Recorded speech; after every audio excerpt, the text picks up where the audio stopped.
빌립보서 1장 1절과 2절을 같이 보겠습니다. 빌립보서 1장 1절 2절. 그리스도 예수의 종 바울과 디모데는 그리스도 예수 안에서 빌립보에 사는 모든 성도와 또한 감독들과 집사들에게 편지하노니 하나님 우리 아버지와 주 예수 그리스도로부터 은혜와 평강이 너희에게 있을지어다. 아멘. 은혜와 평강이라고 하는 것이 어디에서 흘러 들어오는 거죠? 은혜와 평강이라는 자체가 하나님 우리 아버지와 주 예수 그리스도로부터 은혜와 평강이 우리에게 공급이 되는 겁니다. 그러니까 은혜와 평강이라고 할 때는 하나님 우리 아버지와 주 예수 그리스도를 빼고서는 은혜와 평강이 없어요. 그 대부분 사람들은 어디에서 은혜를 얻습니까? 돈으로부터 은혜를 얻죠. 돈으로부터 은혜와 평강이 있을지어다. 그러면 우리는 이제 아멘 하고 이제 할렐루야 한단 말이죠. 이제 주식이 올랐습니다. 주식이 오르니까 참 마음이 은혜롭네요. 이제 우리도 아멘 한단 말이죠. 그러다 이제 주식이 폭락했습니다. 그러면 이제 은혜와 평강은 날아가고 괴로움과 슬픔만 가득한 채로 누가 죽었냐 물어보면 주식이 폭락했다 하는 거죠. 아직은 살아요. 숨을 쉬고 있네. 방금 자매 같은 기도처럼 숨 쉬는 것조차 뼈다구 하나 안 부러지고 멀쩡한 자체가 은혜인데 우리는 이 뼈다구 하나 안 부러지고 사지 멀쩡하게 여기 나와 있는 것이 은혜인 줄은 모르고 뭘 덧붙인 거, 더 소유한 것을 은혜라고 착각하는 거예요. 그게 마귀의 속임수인데 그럼 주식이 올라가고 너의 팔다리 하나 분절로 볼까? 뭐 택하시겠어요? 주식이 한 30% 올랐어. 대신 여러분의 팔 하나가 잘라졌어. 자, 어떤 거 A, B 주식이 올랐다. 팔 한 짝이 날아갔다. B 뭐 택하시겠습니까? 다른 선택은 없고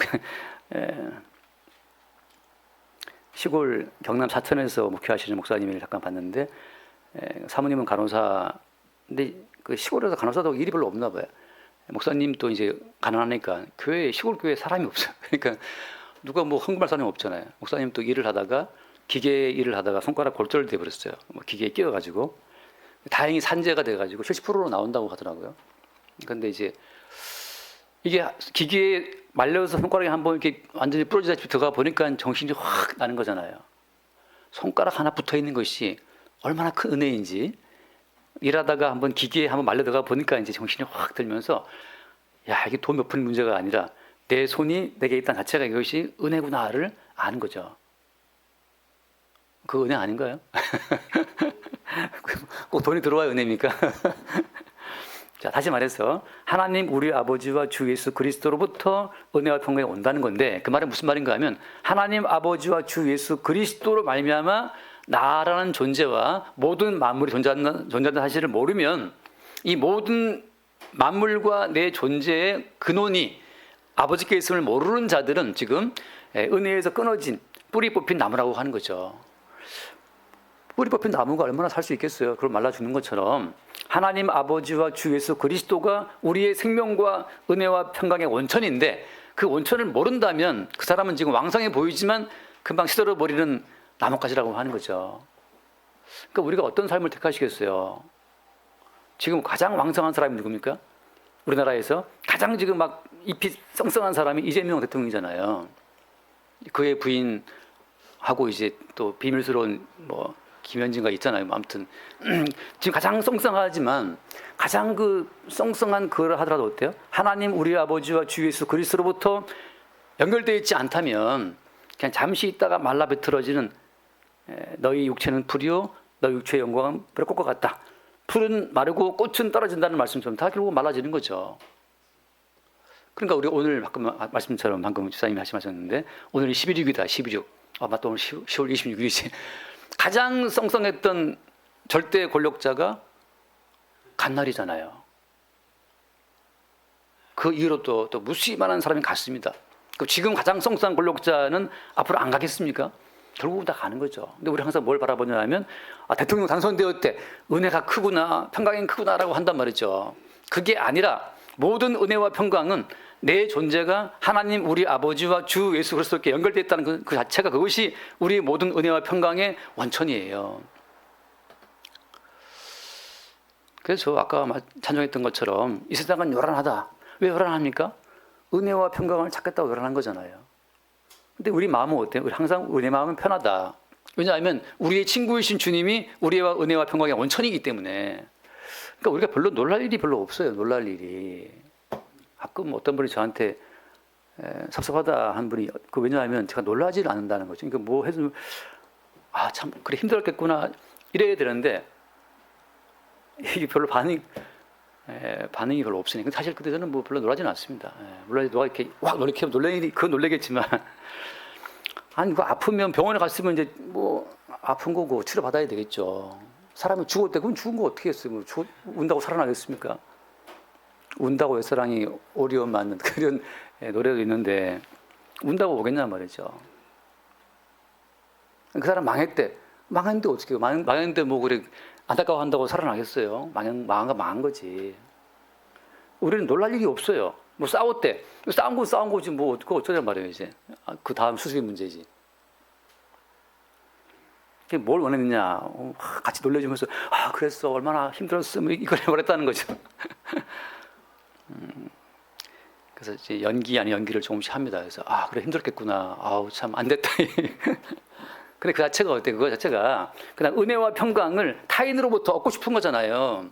이제 그 어떤 사람이 나에게 공감해주고 안 됐다라고 동정해준다 하더라도 그 흔히 말하는 언발의 오줌 누기라고 하는 거죠. 언발의 오줌 누기. 얼어붙은 발에 오줌 넣어봤자 잠깐 따뜻하게 보이지만 더 추워지는 것처럼 인간이 주는 모든 위로와 평강 자체는 더 추워요.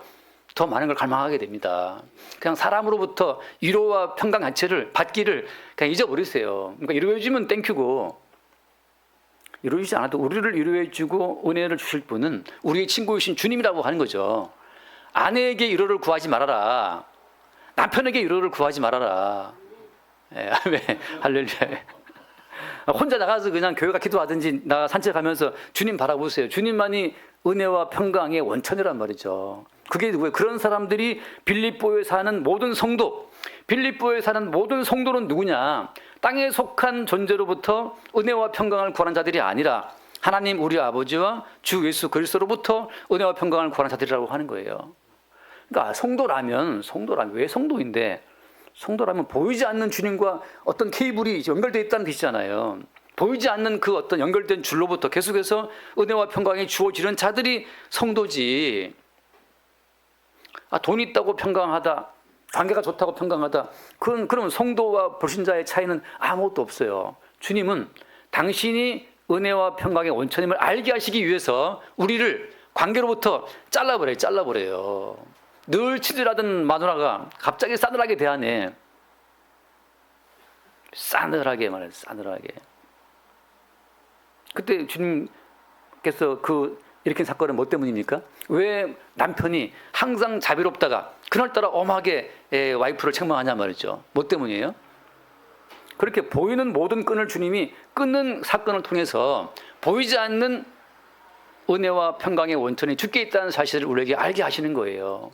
끝없이 일상생활 가운데에서 어떤 사건을 통해서 가족으로부터 단절되지 않으면 우리는 보이지 않는 하늘의 모든 가족으로부터 연결되어 있다는 사실을 망각하는 존재라고 하는 거죠.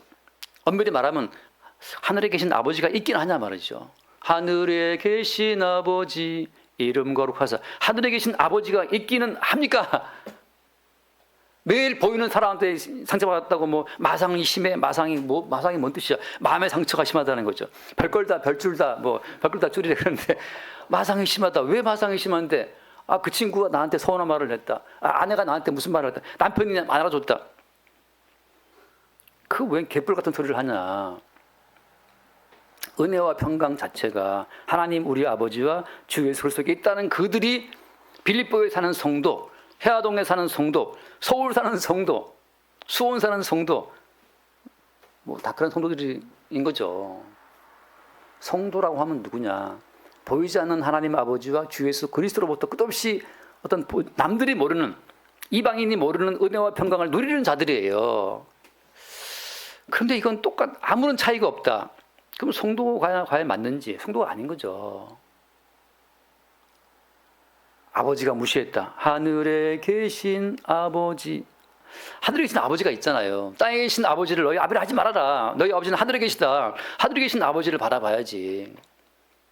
저도 육신의 아버지이기 때문에 육신의 아빠잖아요. 저도. 그래서 굉장히 그 흔히 말하는 마음이 짠할 때가 있어요. 아이들을 보면서. 아, 험한 세상에 왜 내가 제 아이들을 낳았던가. 이 꼴값을 떠밀면서 하지. 네가 낳냐 말이죠. 주님께서 그냥 우리를 이 보이는 아빠 엄마를 통해서 주님이 낳으신 거예요. 엄밀히 말하면 아담과 하와 사이에서 가인을 낳았잖아요. 그때 무슨 말을 합니까? 하와가 내가 여호와로 말미암아 등남했다 하거든요. 여호와로 말미암아 등남했다. 그 말이 무슨 말이에요? 엄밀히 말하면 아담의 자식이 아닌 거죠. 누구 자식인 거예요? 여호와의 백성인 거예요. 모두가 다. 주께서 주시지 않으면 아무도 이 땅에 안 태어납니다.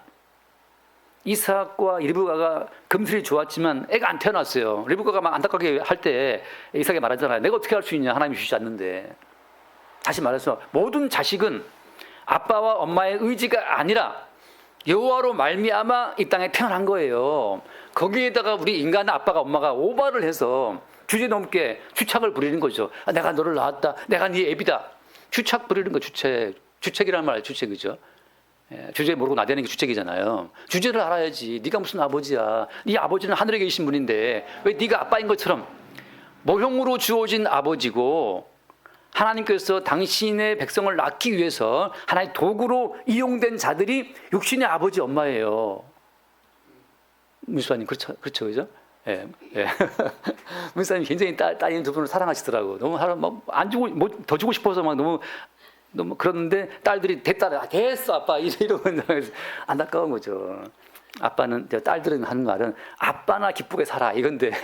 아빠의 마음은 아니잖아요. 막 더 주고 싶은데 딸들은 됐다 너도 아빠만 잘 살아 이렇게 하니까 아빠의 마음은 서운하잖아요.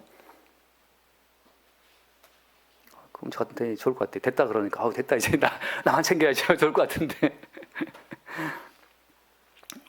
우리 모두가 다 하늘에 계신 아버지와 하늘에 있는 우리의 어머니를 보여주는 어떤 모형으로 지금 아빠 엄마로 살고 있는 거예요.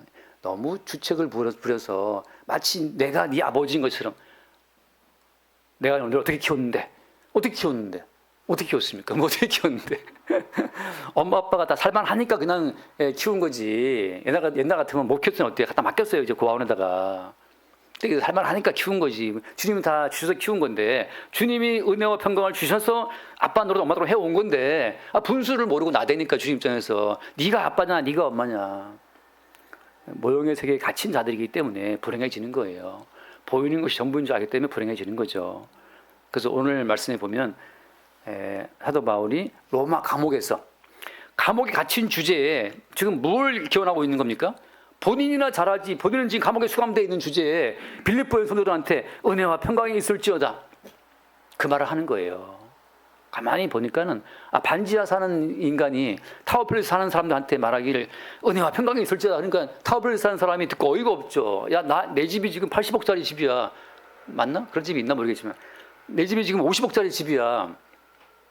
네 아버지 뭐 하시노? 우리 아버지 반지하 살고 있는데 지금 아니 은혜와 평강을 빌 자한테 빌어라. 나는 지금 다 가지고 있어. 내가 너나 잘해 빨리 이제 벗어나 반지하 이렇게 말하는데 지금 바울 입장에서는 감옥에 수감된 자가 어떻게 감옥에 갇힌 자가 땅 위에 살고 있는 빌립보 성도들한테 은혜와 평강을 빌 수 있나요? 뭐 때문이죠?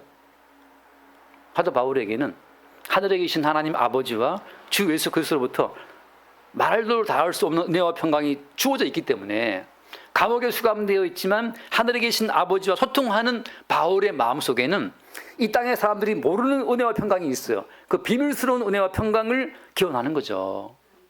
육적인 삶의 형태로 봤을 때에는 나사로 거지가 그냥 거지 새끼야. 누가 출세한 사람이죠? 부자가 매일 잔치하고 자색 옷을 입고 자취하는 그 사람이 성공한 사람이죠. 지난주에 제가 언뜻 들으니까 누가 얘기했나요? 일반 은총, 특별 은총을 누가 말했는데 많은 학자들이 그렇게 나누어서 말을 합니다. 일반, 특별. 그러나 복음으로 보면 뭐 그런 건 없어요. 복음으로 안에서 보게 되면 풀 한 폭이 꽃 한 송이도 그리스도 예수의 십자가의 희생으로 주어지는 선물들입니다. 나사로 거지가 부잣집 앞에서 빌어먹고 있으면 그 사람한테는 일반 은총이 없는 건가요? 아니에요. 그 사람이 거지가 된 것은 무궁무진한 주님의 은혜로 말미암아 거지가 된 겁니다. 아무나 거지 될 수 있나요? 거지 아무나 되나요? 거지는 아무나 하나, 거지는 아무나, 거지 아무나 못해요. 이거는 그렇게 어떻게 돈 버는 기회를 비켜비켜갈 수가 없어. 이렇게 모든 기회를 비켜가지 않으면 거지 못 됩니다. 빵점 맞기 쉽나요? 어떻게 찍었는데 어떻게 찍은 다 빗나가서 빵점 내? 이건 특별한 은총이죠. 그러니까 아무나 못하는 거예요. 무슨 말이냐면 제 하는 말은 지금 우리의 삶의 처지와 형편 전체가 이것이 그리스도 예수의 십자가의 피를 주신 은총의 결과로 지어진 아주 정밀한 결과물이라고 하는 거예요. 지금 나의 외모, 나의 성격, 지금 나의 재산 정도, 나의 건강 정도, 이 모든 것은 그리스도 예수의 은총으로 주어지는 아주 정밀한 결과물이라는 사실입니다. 뭐 하나까지 너희의 머리카락 하나 희거나 검게 되는 것조차도 믿습니까? 아니 여러분 뭐 100억 버십시오 그러면 아멘 하는데 여러분 머리카락 개수도 주님이 통제한다는 사실을 믿습니까? 그러면 아이 설마 그건 말도 안 돼. 내 머리카락 개수를 어떻게 주님이 세고 앉았어? 라고 한단 말이죠. 뭐 믿습니까? 안 믿습니까? 답을 해보세요. 믿습니까? 네, 아멘. 네. 그러면 아들이 용돈 안 주는 것도 어떻습니까? 아멘이죠. 모든 것이.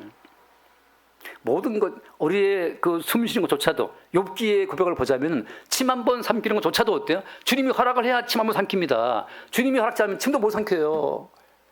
그래서 제 아내도 한번 아팠을 때 침도 못 삼키겠더라는 거죠. 포카레스에 좋아해. 포카레스를 봤었는데 다 토하고 뭐 하나 삼키지 못하게.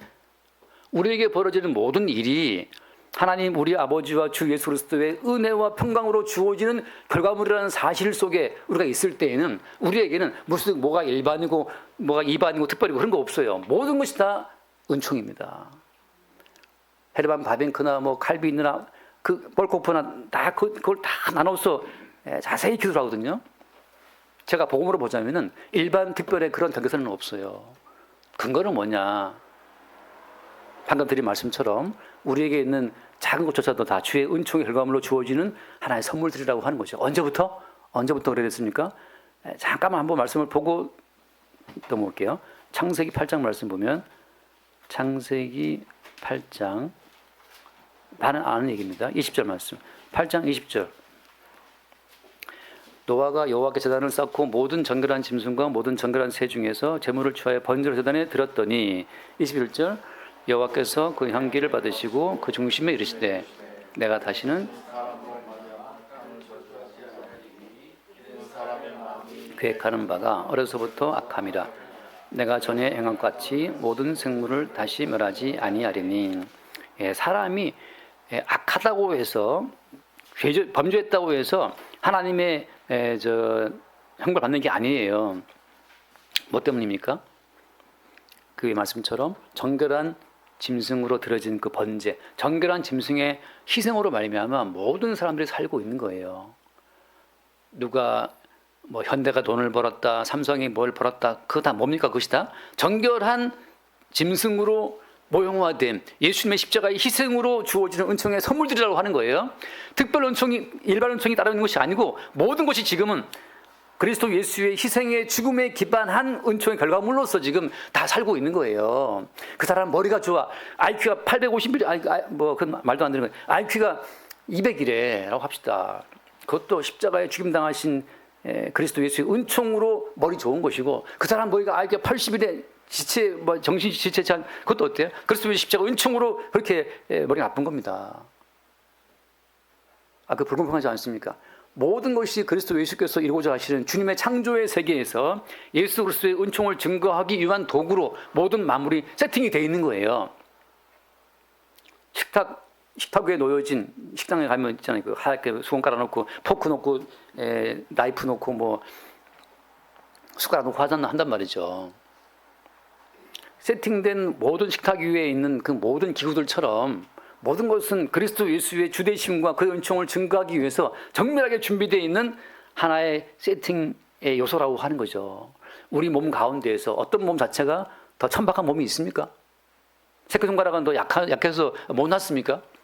엄지는 모양이 나빠서 못 낳냐 말이죠. 우리 몸 가운데에서, 그죠? 가장 아름다운 것은 얼굴이잖아요. 그죠? 어떻게 얼굴을 봐도 참 얼굴은 참 대단해요. 또 웃는 얼굴은 더 훌륭해 보이죠. 예, 사람이 가장 좋은 화장품, 제가 볼 때는 스마일인 것 같아요. 가장 좋은 화장품은 이름이 안 떠오르네. 뭐 화장품 이름이 안 떠오르는데 아무튼 제가 볼 때 가장 좋은 화장품은 웃음이에요. 웃는 사람처럼 예쁜 게 없어요. 근데 얼굴은 예쁜데 너무 쌩쌩차게 하면 힘들잖아요. 근데 웃으면 복이 와요. 그런 말도 이해해요. 웃음이 제일 좋은 화장품인데 무슨 말인가? 우리 몸에 얼굴은 예쁘지만 우리 몸 가운데 얼마나 우리가 보기에 좀 안 좋은 뱃살 아랫배도 나오고 뭐 안 좋은 게 많지만 모든 것은 다 주께서 주의 은총을 보이기 위한 하나의 도구라고 하는 거죠. 따라서 주께서 우리를 살게 하시는 그 모든 삶의 형태라고 하는 것은 거지가 되었던 부자가 되었던 그 모든 것은 무엇을 위한 주님의 큰 그림의 일부입니까? 그리스도 예수의 은혜와 평강을 나타내기 위한 주님의 큰 그림의 일부인 거예요. 주님의 큰 그림의 일부가 나사로는 거지로 살아야 하는 것이고 부자는 부자로 살아서 나중에 죽은 이후에 부자는 지옥 가고 나사로 거지는 천국 가고 그 분명한 대비를 보여주는 흐름이라고 하는 거예요. 여기에서 우리가 볼 때 어때요? 부자로 살았으니까 참 복받았다고 생각하잖아요. 부자로 살았으니까 얼마나 참 머리도 좋고 얼마나 돈을 잘 굴렸을까? 얼마나 금을 미리 사서 금 올랐을 때 금값을 재미를 봤을까? 얼마나 그 부자가 돈 벌기 위해서 나름 그저 머리를 썼겠어요. 근데 이 나사로 거지는 뭘 해도 그냥 안 되고 나중에 망했단 말이죠. 그러나 그 모든 그림이 그리스도 예수의 은혜와 평강을 보여주기 위한 하나의 큰 그림의 일부였다는 사실을 성경 전체를 볼 때 알 수 있는 건데 전체의 모든 그림이라고 하는 것은 뭘 증거하기 위한 하나님 우리 아버지와 주 예수 그리스도의 평강을 증거하기 위한 큰 그림을 보여주고 있는 것이 전체 그림이에요. 이것을 제가 그림이라고 표현했지만 어제 잠깐 그저께인가 우리 권사님이랑 잠깐 이 카톡을 주고받으면서 이 성경에 나와 있는 모든 사건들은 지상에 붙어서 벌어진 사건들이 아니고 사실은 계시의 세계에서 다 주어진 입체적인 사건이라는 것을 우리가 생각해야 됩니다. 자, 예루살렘 성이라고 하는 것은 예루살렘 성은 길이와 너비와 높이가 똑같아요. 정방형인데 그 말은 무슨 말인가 하면 이미 주님의 세계 안에서는 모든 것이 입체적으로 지금 이루어지고 있음을 보여주는 거예요. 다시 말해서 지금 주님의 세계 안에서는 아브라함도 저기 있고 베드로도 저기 있어요. 우리도 여기 있는 겁니다. 자, 주님의 세계 안에서는 모든 것이 현재형이에요. 현재형. 우리가 우리 몸을 볼 때는 우리 몸 기준으로 봤을 때는 과거가 있잖아요. 미래가 있고 우리가 볼 때 내일은 우리의 미래지만 3일 뒤에 태어난 애들한테는 어때요? 내일도 과거가 되죠. 우리 몸을 볼 때는 내일이 미래지만 1년 뒤에 태어난 애가 볼 때는 내일도 과거가 되는 거란 말이죠. 우리가 보기에 미래가 또 다른 사람한테는 과거가 되는 것처럼 우리 인간의 몸을 기준 삼아서는 시간과 공간이 병직되어 있지만 하나님 아버지 앞에서는 모든 것이 현재형이란 말이죠. 그래서 아브라함이 예수의 때 볼 것을 보고 기뻐했다고 한단 말이에요. 하나님의 세계 안에서는 모든 게 다 동시로 존재해요. 따라서 주님이 언제 재림하실지 언제 환란이 올지 우리의 시간표대로 이걸 준비해봐야 소용이 없는 거예요. 소용이 없어요. 우리의 시간표로 준비해봤자 다음 세대에 태어날 아이들한테는 과거가 돼버리니까. 무슨 말이냐? 성경에서 나오는 모든 시간성 자체가 계시의 세계에서는 사라져버립니다. 계시의 세계에서는 시간성이 없어요. 왜? 우리의 개별적인 육체가 없으니까. 우리 육체 바깥에서 일하시는 주님의 세계이기 때문에 육체로 인해서 발생되는 모든 시간성은 사라지는 겁니다. 시간성 자체는 존재가 있을 때 나오는 거잖아요. 너 몇 살이야? 니 몇 살 먹었노? 라고 말할 때 이 땅에 응에 태어나는 순간부터 그 사람에게 시간성이 적용이 되거든요. 그래, 난 80이다. 니 몇 살이노? 나이 90이다. 아이고 형님 젊게 보이십니다. 사실은 나이 속이고 있는데 준비 좀 까봐야 그러니까 우리가 생각하는 모든 시간성에 의미가 없기 때문에 시간성에 기반을 두고 주님이 언제 오신다, 뭐 저때 오신다 하는 그 모든 논의가 그게 의미가 없는 거예요. 성도에게는 그리스도 예수와 함께 십자가에 죽었다라고 말하는 그 순간 이미 성도의 인생은 끝난 겁니다. 성도에게는 종말이 온 거예요. 이미 내가 그리스도와 함께 십자가에 못 박혔나니 하잖아요. 그럼 죽었잖아. 죽은 놈이 뭘 자꾸 내일 모레 미래를 생각해. 이미 죽었다면 네가 지금 말하고 있잖아. 내가 그리스도와 함께 십자가에 죽었다고. 죽었는데 뭘 또 생각하냐 말이죠. 주님의 계시의 세계에서는 인간의 시간성을 찾아올 때마다 그 시간성을 끝장내는 식으로 다가온단 말이죠. 자, 다시 말해서 성도라고 말하는 자가 누구냐? 성도는 이미 이 땅에서 그들의 시간성 자체가 끝장난 자들이에요. 성도는 예수를 만나는 그 시점부터 성도의 인생은 끝났습니다. 그리고 어때요? 장래까지 치웠어요. 성경을 뭐라고 증거합니까? 우리가 그리스도 예수와 합하여 세례를 받음으로 이미 그와 함께 죽어서 장사되었나니 이미 장례를 치렀단 말이죠. 근조 함지영 여기다 까만 그래서 함지영 때문에 죽었고, 근조 박신규 까만 리본 씌워서 죽었고, 뭐 근조 뭐 심묘수 묘수든 뭐든 다 묘수가 없다 죽어요. 다 죽어. 예. 여러분 믿습니까? 우리 죽었다는 것을 이미 장례까지 치렀다니까요. 우리 모두가. 그럼 너 떠들고 너는 뭐냐 지금? 우리 안에 사는 그리스도라고 하잖아요. 오직 내 안에 그리스도께서 사시는 곳이다. 그리스도가 사시는 거란 말이죠. 그리스도가 사시는 건데 끝없이 내가 사는 거야. 내가 살아서 내가 내 목숨 챙겨야겠다고 말하는 것은 누구예요? 그게 바로 마귀가 우리 가운데 심어준 허상의 자아라고 해요. 허상의 자아. 이 허상의 자라는 말 자체가 하시는 약간 철학적인 말이기 때문에 우리가 또 이성으로 잡으려고 그러지만 성경에서는 이미 예수와 함께 우리 모두가 죽었다고 끝장을 내버리고 예수와 함께 우리가 죽었다는 그 현실을 일생 내내 우리에게 알게 하시는 거예요. 어떤 식으로? 우리 뜻대로 인생이 안 풀리잖아요. 우리 마음대로 인생이 안 풀린단 말이죠. 다시 말해서 우리 인생의 주체가 따로 있음을 알게 하시는 거예요. 우리 인생의 주체가 내가 아니고 따로 내 인생의 주인이 따로 있네라는 사실을 계속 알아가는 자들이 성도예요. 그리고 뭘 바라보는 거예요? 아, 나는 벌써 이미 장례되었구나. 이미 장사되었구나. 그리스도와 함께. 그걸 확인하는 거죠. 잠깐 말씀, 사도행전 빌립보서니까 지금 사도행전 16장 말씀, 사도행전 16장, 자, 6절 말씀 볼까요? 6절부터. 6절. 자, 성령이 아시아에서 말씀을 전하지 못하게 하시거늘 그들이 부르기아와 갈라디아 땅으로 다녀가 7절 같이 봅시다. 무시아 앞에 이르러 비두니아로 가고자 하되 애쓰되 예수의 영이 허락하지 아니하시는지라. 사도 바울은 계속 지금 터키 지방, 터키 중부 그 이쪽 지방을 말하거든요. 비두니아가. 사도 바울은 지금 유럽 갈 생각 없었어요. 그냥 아시아에서 터키 쪽으로 가고자 애를 쓰는데 예수의 영이 허락지 않는 거예요. 무슨 말이냐면 왜 네 멋대로 어디 가려고 그러느냐. 너는 이미 죽었고 이미 장사까지 치른 놈이야. 네 안에 사는 것은 바울이 아니고 예수라는 사실을 지금 성경이 증거하고 있는 겁니다. 모든 성도는 이미 죽었어요. 이미 끝났단 말이죠. 나는 서울대를 가고 싶었는데 무지정 애를 쓰는데 예수의 영이 서울대를 허락지 않으시네. 그럼 어디 가야 돼요? 다른 뭐 S대를 가야지. S대 많잖아요. S대 뭐. 나는 서울대를 안 가고 그냥 딴 데 가고 애를 썼는데 서울대를 주님 보내버리셨네. 모든 것이 특별한 은총의 결과물이라고 하는 거죠. 내가 그 여자랑 결혼했네? 그 남자 결혼했네? 뭐 때문입니까? 나는 이 남자와 결혼하고 싶었는데 주님이 그렇게 애썼는데 이 남자를 그어버리고 이 남자 결혼을 시켰어요. 예수의 영이 허락하지 아니하시니라. 네 인생의 주체는 네가 아니고 너는 이미 죽었어 라는 그 사실이 우리에게 믿음으로 다가옵니까? 이미 나는 죽었는데 왜 이렇게 애를 쓰죠? 안 죽은 사람처럼? 내가 내 인생을 챙겨야 되는 것처럼? 그래서 사탄이 항상 좋아하는 거예요. 사탄이 좋아하는 것은 뭐냐면 야, 네가 하려면 누가 네 인생 지켜? 네가 노력해서 네 인생 세워나가야지.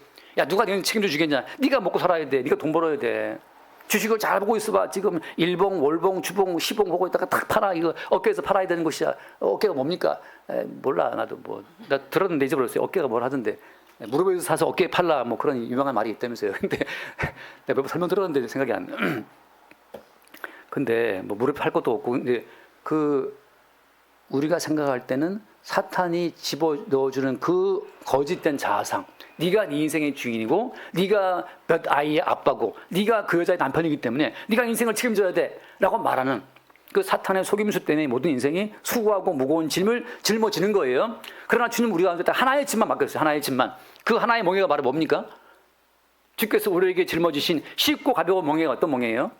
너희들은 이미 다 장사가 되었고 너희 안에 사시는 분은 너희가 아니고 그리스도 예수야라고 하는 그리스도 예수를 우리 안에 모시는 그 하나의 가볍고 쉬운 멍에만 우리에게 주어진 겁니다. 인생의 주체성 자체가 바뀌었다는 사실을 인정하는 거죠. 내 인생의 주체가 내가 아니고 우리 안에 오신 예수의 영, 성령이 말씀을 전하지 못하게 하시거늘 예수의 영이 허락하지 아니하시는지라. 바울의 마음은 뜨거워서 가고 싶은 막 미치고 있는데 성령이 허락지 않고 예수의 영이 허락지 않아요. 워워 하듯이 그냥 그 말에 그 뭡니까? 그걸 붙잡고 지금 멈추게 하고 있는 거죠. 그래서 사도 바울도 원치 않게 어디로 나중에 그 뒤에 나오죠. 환상 중에서 마게도니아 사람들을 보고 마게도니아는 지금 유럽 그리스 쪽 북쪽이니까 그래서 바울이 환상을 보고 이제 들어와서 같이 봐요. 11절 먼저 11절도 좋나요? 11절. 11절 없네요. 아무튼 그래서 배 타고 이제 갑니다. 가서 누구를 보냐면은 13절 말씀 보고 14절. 아무튼 빌립보에 갔습니다. 14절 두아디라시아에 있는 자색 옷감 장사로서 하나님을 섬기는 루디아라 하는 한 여자가 말을 듣고 있을 때 주께서 그 마음을 열어 바울의 말을 따르게 하신지라. 여기 보면 사도 바울이 말을 너무너무 잘해서 사도 바울의 복음을 잘 설명했기 때문에 루디아가 마음이 열린 겁니까? 루디아라고 하는 그 한 여자가 마음을 연 것은 뭐 때문이에요? 주께서 그 마음을 열어라고 하잖아요. 바울이 복음을 증거해도 바울이 증거하는 그 말이 힘이 있어서 듣는 게 아니에요. 중요한 건 뭐냐? 주께서 그 마음을 열어주지 아니하시면 바울의 그 모든 말도 땅에 떨어지는 그냥 소음에 불과한 겁니다. 주체가 바울이 아니고 주께서 마음을 열어주셔야만 복음이 들리는 거예요. 참 신비롭죠, 그죠? 그러니까 결국은 사도 바울은 자기의 의지가 아니고 사도 바울의 의지로 내가 저 여자를 꼭 예수 믿게 해야지. 내가 저 여자 저 옷감 장사니까 돈 많이 있을 텐데 꼭 믿게 해서 내가 이 빌립보에가 교도부로 말을 해야지. 그런 의도가 있는 게 아니란 말이죠. 주께서 그 여자의 마음을 열어서 바울의 말을 따르게 했어요. 15절 그와 그 집이 다 세례를 받고 우리에게 청하이르되 만일 나를 주 믿는 자로 알거든 내 집에 들어와 유하라. 강권하에 머물게 했다. 심지어 그 여자는 자기 식구들에게 다 세례를 받게 하고 자기 집에 들어와서 유하라고 자기의 집을 복음을 증거하는 어떤 센터로 개방을 해준 거예요. 누가 요즘 어떤 사람들이 자기 집을 자기 아파트와 자기 주택을 여기서 복음을 전하라고 이렇게 강권해가지고 복음 어떤 전파의 센터로 제공한 사람이 요즘에 뭐 흔히 있습니까? 다 뭐 내 가정 내 집이라고 하잖아요.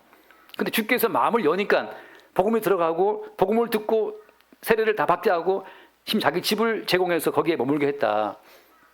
모든 건 누가 하신 겁니까? 주께서 하시는 거란 말이죠. 사도 바울은 지금 뭘 보고 있는 거예요? 야, 이 모든 일의 주관자가 내가 아니네? 나는 비둘기로 가고 싶어 했는데 주께서 나에게를 막고 이를 틀어가지고 이리 왔더니만 주님이 이 여자의 마음을 열어서 복음을 듣게 하시네. 사도 바울은 지금 주님이 행하시는 그 모든 일을 뒤따라가면서 주님이 행하시는 일을 보고 있는 참관자, 주님이 행하시는 그 모든 일을 보고 있는 동참자로 지금 기능하고 있는 거란 말이죠. 그 다음 말씀 또 하나 우발적 사건이 벌어집니다. 그 다음 말씀 봐요. 16절 말씀. 16절. 우리가 기도하는 곳에 가다가 점치는 귀신 들린 여종 하나를 만나니 점으로 그 주인들에게 큰 이익을 주는 자라. 같이 보십시다. 17절. 그가 바울과 우리를 따라와 소리질러 이르되 이 사람들은 지극히 높은 하나님의 종으로서 구원의 길을 너에게 전하는 자라 하며. 여러분 이게 이상하지 않아요? 어떻게 귀신 들린 자가 어떻게 귀신이 복음을 알고 하나님의 종들을 알고 구원의 길을 아냐 말이죠. 여러분 무당들이 신내림 받은 무당들이 복음을 알 수 있을까요? 없을까요? 있죠. 왜 알 수 있습니까? 귀신들도 하나님이 있음을 믿고 떨잖아요. 그죠? 귀신들이 예수가 이 땅에 왔을 때 가장 먼저 예수를 알아본 자가 누굽니까? 귀신 들린 자들이에요. 그러니까 우리가 뭐 어떤 무당이 뭐 했더라 뭐 알더라 그게 이상한 것이 아니고 중요한 것은 어떤 겁니까? 귀신 들린 사람들이 귀신이 주님의 구원의 길을 알고 하나님의 종들을 알고 예수를 다 알아도 그들에게는 구원이 있습니까? 없습니까? 구원이 없어요. 왜요? 구원이 없죠? 뭐 때문이에요? 지난주에 봤던 것처럼 삼손의 아내가 삼손한테 막 이렇게 애써가지고 삼손의 비밀을 듣잖아요. 그죠? 복음의 비밀을 들었지만 그 복음의 비밀을 동족에게 팔아넘겼단 말이죠. 나중에 화형당해 버리잖아요. 다시 하지 말고. 근데 이제 지옥 갈 자를 보여주는 모형인데 남편이신 그리스도 예수로부터 모든 복음의 비밀을 들어도 그 비밀을 알고도 지옥 가는 자가 있어요. 그건 왜 그렇습니까? 뭐 때문이에요? 그의 주체가, 그의 머리됨이, 그의 머리가 제거되고 그리스도 예수가 그의 머리로 안 들어간 사람들은 다 버려지는 겁니다. 다시 말해서 복음을 들을 때 복음이 좋아 보이잖아요. 고상해 보이고. 그렇게 복음을 듣고 십자가 복음을 따라가다 보면 이 십자가 복음이 나한테 안 맞아, 너무나 안 맞아요. 그런 분들이 있어요. 처음 들을 때는 너무 신기하고 좋아서 따라오는 것 같지만 나중에 한 달, 두 달 해가 또 가보니까 어때요? 예수 믿어봤는데 별 것도 없네 이거. 십자가 예수 믿을 때 뭐 새로운 것 같았는데 십자가 예수 믿어보니 어때요? 삶이 뭐 나아지기를 하나, 뭐 돈벌이가 좋아지나, 뭐 건강이 좋아지나 별 다른 것도 없고 맨날 떠드는 얘기는 예수가 우리의 주체라 그러고 나는 죽었다 그러는데 나 어떻게 살란 말인가? 십자가의 복음을 들어도 나와 내 가족과 내 나라와 내 민족에 도움이 안 되면 갖다 버린단 말이죠. 그게 건축사를 버린 돌처럼 버리는 건데 십자가의 복음을 듣고 돌이키는 자들이 엄청 많아요. 왜? 안 맞으니까. 누가 버렸습니까? 누가 버린 자들의 대표적인 사람이에요? 이스라엘 민족들이 누구를 버렸습니까? 예수를 버렸죠. 건축자들이 버린 돌처럼 버렸다고 말할 때 그 버린 자들이 누구예요? 버린 자들이 이스라엘이에요. 왜? 이스라엘 민족을 세우기 위해서 민족의 왕성함을 그들은 바라보고 있는데 예수가 와서 하시는 말이 오히려 자기를 부인하고 그들의 죽음을 선포했기 때문이잖아요. 예레미야가 왜 고난당했습니까? 이스라엘 민족의 멸망을 예언했기 때문이잖아요. 자, 다시 말씀드립니다. 이렇게 잠깐 오전에 약간 제가 대화하면서 막 박사님하고 대화하면서 그 이슬람권에서 막 고통당하는 기독교인들, 북한에서 괴로움 당하는 사람들 생각하면 정말 마음이 뜨거워진단 말이죠, 그죠? 그럼 그렇게 막 북한에서 이슬람권에서 괴롭힘 당하는 그 사람들을 어찌해야 되겠습니까? 어떻게 하면 좋겠어요? 그래서 우리가 고난당하는 북한의 기독교인들과 뭐 이슬람 고난당하는 기독교인들 우리가 뭔가를 합시다, 헌신합시다. 그래서 헌금도 하고 뭐 선교도 가기도 하고 막 그러는데 그렇게 한 것 자체를 마치 주님이 원하시는 선인 것처럼 말하는 분들이 많아요. 잠깐 말씀을 잠깐 보겠습니다. 예레미야서 14장 말씀을 보면 예레미야 14장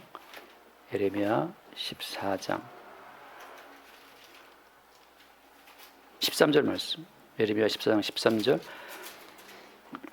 14장 13절. 이에 내가 말하되 슬프도소이다 주여와의 보시옵소서. 선지자들이 그들에게 이르기를 너희가 칼을 보지 아니하겠고 기근을 너희에게 이르지 아니할 것이라. 내가 이곳에서 너희에게 확실한 평강을 주리라 하나이다. 자, 지금 선지자들이 말하기를 칼도 없고 기근도 없고 너에게 평강이 있다 말한단 말이죠. 그 다음 14절 여호와께서 내게 이르시되 선지자들이 내 이름으로 거짓 예언을 하도다. 나는 그들을 보내지 아니하였고 그들에게 명령하거나 이르지 아니하였거늘 그들이 거짓 계시와 점술과 헛된 것과 자기 마음의 거짓으로 너희에게 예언한다. 같이 봐요. 15절. 그러므로 내가 보내지 아니하였어도 내 이름으로 예언하여 이르기를 칼과 기근이 이 땅에 이르지 아니하리라 하는 선지자들에 대하여 여호와께서 이와 같이 말씀하셨노라. 그 선지자들은 칼과 기근에 멸망할 것이요 그들의 예언을 받은 백성은 기근과 칼로 말미암아 예루살렘 거리에 던짐을 당할 것인즉 그들을 장사할 자가 없을 것이요 그들의 아내와 아들과 딸이 그렇게 되리니 이는 내가 그들의 악을 그 위에 부음이니라. 다시 말해서 이 땅 전체는 주님이 끝없이 칼과 기근과 전염병을 보내는 땅이라는 사실입니다. 어디 하나 예외 없이 이 땅 전체가 이미 주님의 저주와 심판 가운데 있는 땅이라는 사실을 우리가 알아야 돼요. 이슬람권만이 아니라 북한만이 아니라 대한민국도 주님의 칼과 기근과 연병에 놓여 있는 저주 가운데 있는 땅이라는 사실을 알아야 주제 파악을 좀 하죠. 대한민국이 살기 좋은 나라입니까? 좋은 나라인데 왜 하루에 35명씩 자살합니까? 나라에서 노인들 노령금 주는데 왜 70대 이상의 많은 노인이 왜 자살을 왜 하는 거예요? 우리가 생각할 때는 북한은 더 괴롭고 남한은 살기 좋고 그것이 아니라 지금 주님께서는 십자가 못 박히신 예수 그리스도를 딱 내세워서 내가 내 아들 예수를 이렇게 비참하게 못 박아 버린 것처럼 모든 인류는 모든 땅은 이렇게 비참하게 나에 의해서 버림받고 죽어야 마땅해라는 사실을 십자가를 앞세워 지금도 증거하고 있잖아요. 이 땅 어디에 완벽한 평안의 곳이 어디 있습니까? 십자가의 주와 함께 끌려 올라가 죽은 자에게만 하나님 아버지와 주 예수 그리스도로부터 은혜와 평강이 주어지는 거예요. 돈이 주는 평안은 확실히 대한민국이 낫겠지. 자유가 주는 평안도 훨씬 이슬람보다 낫겠죠. 그러나 대한민국에 법적으로 주어지는 자유와 평강이 아니라 지금 주님께서는 하나님 아버지와 그리스도 예수로 주어지는 은혜와 평강을 말씀하고 있는 거예요. 그것은 북한에 있거나 이슬람권에 있거나 어디에 있거나 감옥에 수감되어 있는 지금 바울 같은 경우에 감옥에 수감되어 있어도 하나님 아버지와 주 예수가 주시는 그 은혜와 평강성이 있기 때문에 바로 그 평강, 얘들아, 빌립보 교회 성도들아, 내가 감옥에 갇혀 있지만 로마 제국이 주는 자유와 법치의 은혜와 평강은 나에게 없는데 하나님 아버지와 예수가 주시는 그 은혜와 평강이 내게 넘치고 있는 이 평강을 내가 너희들한테 함께 있기를 구한다고 하는 거잖아요. 제가 예전에 있던 교회 전도사에 있었을 때 가난한 자 둘이 있었는데 이상하게 그 교회에 아파트 사는데 유일하게 아파트 없는 사람이 저하고 한 명 있었어요. 2명 전도사가 있었단 말이에요. 그때 전도사님 아파트 없었나? 네, 없었죠. 아무튼 아파트 없는 분 있었는데 가난한 자가 둘이 있었어요. 사례금 40, 50 받아갖고 이제 한 달에 한 번 딱 치킨 먹었어요. 한 달에 한 번 사례 받는 날 너무 기쁘니까 그날을 치킨 먹는 날이야. 야, 나 이제 나왔다, 월급 나왔다 해서 이제 그 치킨 사 먹으면 이제 얼굴 푹 들어간단 말이죠. 근데 제가 봤던 건 뭐냐면 50평 아파트에 사는 권사님이 너무 이렇게 내천자를 돋구 실듯이 그려가지고 맨날 이렇게 힘들어하시고 32평 사시는 집사님 맨날 자기 울면서 기도해. 근데 우리는 전세 1,000만 원짜리 살았는데 사례비가 50인가? 그런데 왜 그들은 매일 질 짜고 앉았지? 그냥 물어보죠. 권사님 왜 이렇게 맨날 울어요? 물어보면 이제 남편이 무슨 대학 교수고 어쩌고 뭐 그런 들었는데 들어보면 다 그냥 제가 들을 때는 짜증나는 얘기예요. 나는 지금 단돈 얼마가 없어서 이렇게 지금 발등에 불이 떨어졌는데 이분들은 그게 그런 문제가 아니야. 그냥 남편이 무시했다고 울고 뭐 남편이 무슨 이렇게 공식상 자리에 갔는데 거기서 자기를 무시했다고 울고 뭐 이런 얘기예요. 그래서 무시 좀 당하고 말지 뭐 표수 부리는데 집도 좋은데 그게 또 다른 문제죠, 그죠? 이게 무슨 말인가 하면 외적인 조건으로 외적인 상황 자체로 은혜와 평강이 주어지는 게 아니란 말이에요.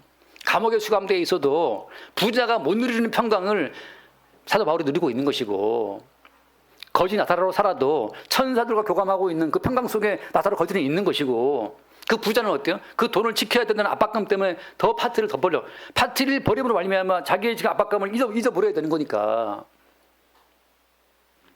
사도 바울이 지금 말하고 있는 것은 온 세상이 못 박혀 죽으신 예수 그리스도처럼 하나님 아버지 앞에 죽어야 마땅한 땅이라는 그 사실이 매일매일 확인되고 있는데 매일 전쟁, 칼과 기근과 연병으로 매일매일 이 땅이 하나님의 심판 속에 있다는 사실이 확인되고 있는데 무슨 다른 평강이 어디 있냐 말이죠. 평강 자체는 십자가에 죽임당하신 예수 그리스도로부터 주어지는 거예요. 다시 말해서 이건 한번 읽어봐요. 선생님.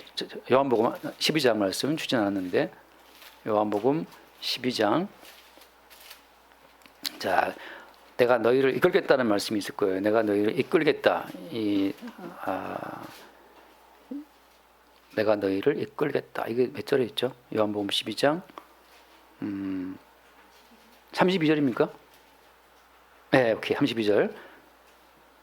12장 32절. 내가 땅에서 들리면 모든 사람을 내게로 이끌겠노라. 모든 사람이 아니고 택하신 사람을 말하고 있는 겁니다. 택하신 모든 사람. 자, 택함 받은 모든 사람들은 반드시 주님 못 박혀 들리신 십자가로 함께 따라 올라가게 돼 있어요.